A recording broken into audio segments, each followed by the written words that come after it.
Bonjour et bienvenue dans Archi-Urbain, l'émission qui vous parle d'architecture et d'urbanisme. Aujourd'hui, je me trouve à la gare du Midi devant le food truck de Athénor qui distribue du café aux passants. Pourquoi un promoteur immobilier fait-il ce type d'événement? Rendez-vous à la Hulpe, à la rencontre de Maral Regavic pour avoir toutes les réponses. L'action Wake Up the City est une action symbolique qui met à l'honneur l'importance des liens sociaux en ville. Nous trouvions important de célébrer le retour à la vie, le retour à la ville, par une action symbolique, concrète. Et on a choisi en fait ce coffee truck qui va se balader dans la ville à travers différents quartiers stratégiques pour Athénor, pour rassembler les gens, pour créer un moment de convivialité. Moi, je prends le latte à la cannelle.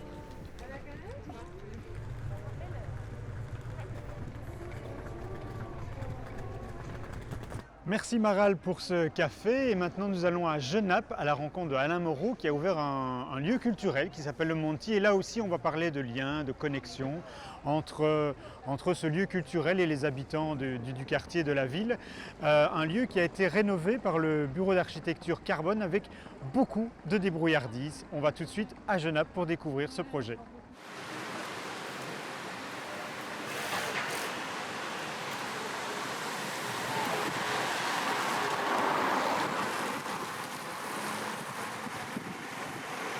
Je m'appelle Alain Moreau, je suis directeur artistique et fondateur du TOF Théâtre, qui est une compagnie de théâtre qui utilise la marionnette comme moyen d'expression, si on veut. Alain Moreau, c'est une espèce de géo-trouve-tout qui construit ses marionnettes avec des bouts de ficelle, des morceaux de plastique qu'il a récupérés à gauche et à droite. Dans mes spectacles, moi j'utilise des tas de choses. Donc une vieille lampe de poche, je la garde et puis je sais que 20 ans plus tard ou un mois plus tard, je l'utiliserai.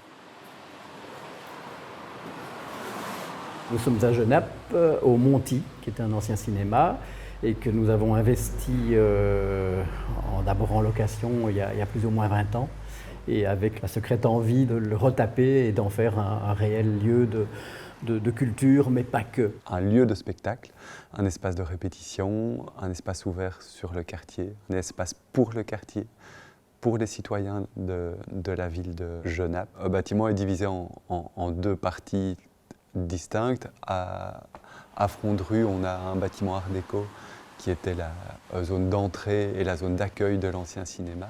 Et puis on a cette grande boîte qui était la salle de cinéma avec le gradin en zone arrière. La maison qui se trouve à rue, donc cette maison art déco, il était hors de question de transformer ou de modifier complètement parce qu'on trouvait important de garder le bâtiment dans son jus.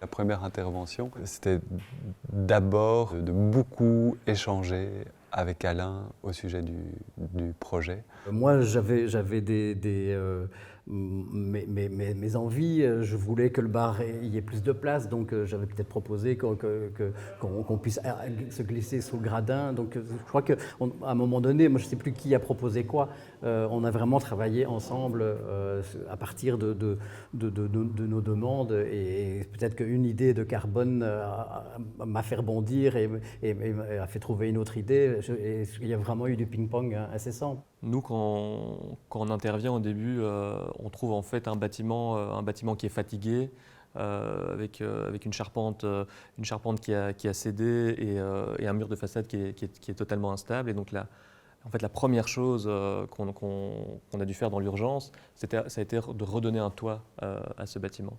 Et ça a été le premier pèlerinage de la part du TOF Théâtre et de la part d'Alain, d'aller chercher les premiers subsides pour commencer à faire les premières rénovations structurelles. C'est un projet qui s'est fait sur 8 ans, à peu de choses près. On a dû un peu distiller ces travaux dans le temps à mesure qu'on a trouvé des nouveaux subsides, des nouvelles forces vives dans le projet.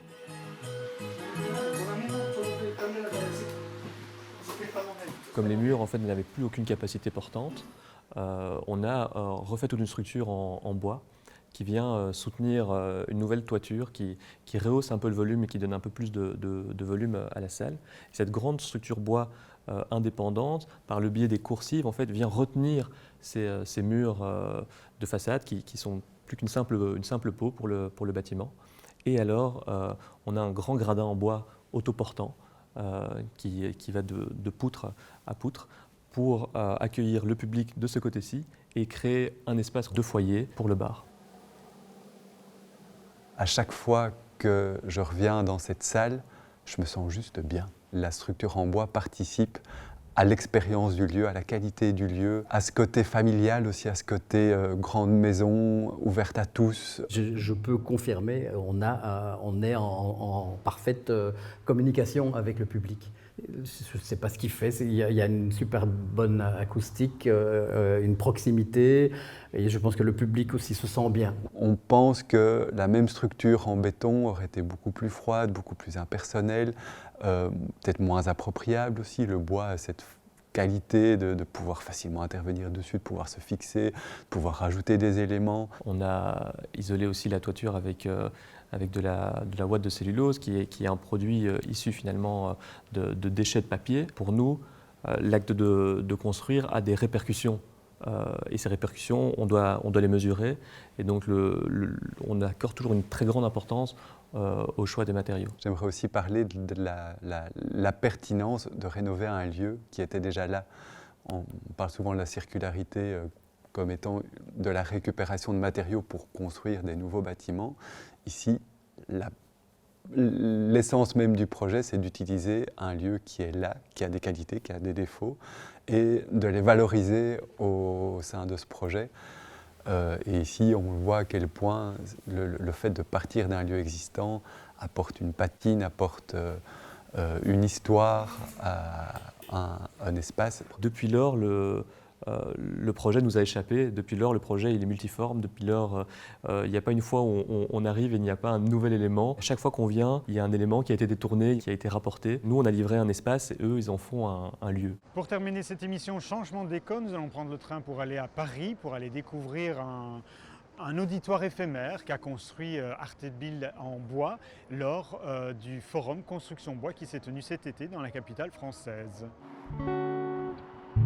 Nous sommes à la 10e édition du Forum Bois Construction qui se passe au Grand Palais éphémère sur le Champ de Mars. Le Forum Bois Construction, c'est le plus grand rassemblement des acteurs qui travaillent dans le bois. Nous proposons l'auditorium éphémère. Il est le fruit du travail d'Abelab, qui est le laboratoire de recherche et développement au sein de l'agence Art & Build. Une des pistes de recherche est sur le recyclage du bois en fin de vie, le démontage des bâtiments une fois qu'ils arrivent à la fin de leur période active.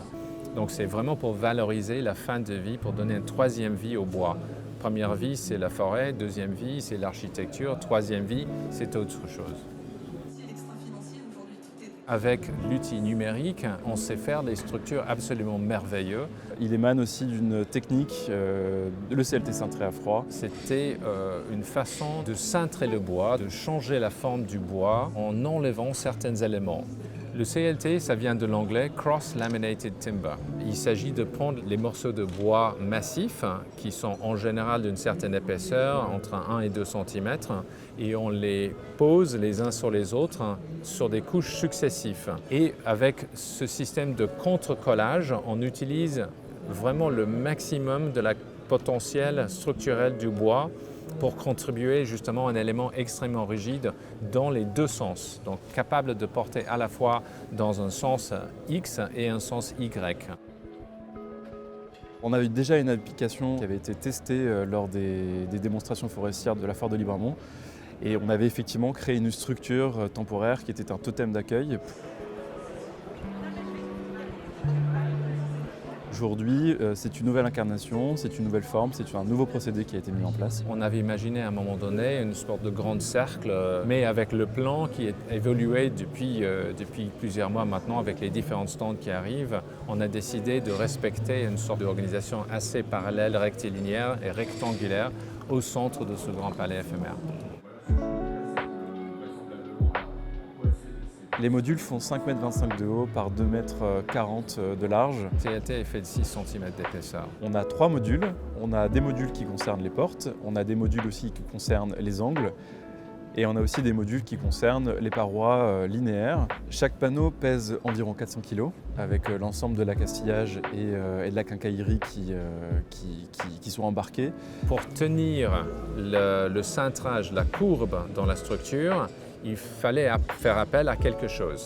Donc ici, le métal est réduit à minimum, mais pour faire juste le nécessaire pour tenir les panneaux dans leur configuration cintrée. Donc il y a une sorte de fer à cheval au pied, un fer à cheval en partie haute, et puis une sorte un appareil un peu dentaire qui tient les différents éléments dans leur configuration cintrée. Le matériau était primordial, donc nous sommes partis sur du Douglas aujourd'hui, qui est peut-être un peu plus résistant aux intempéries.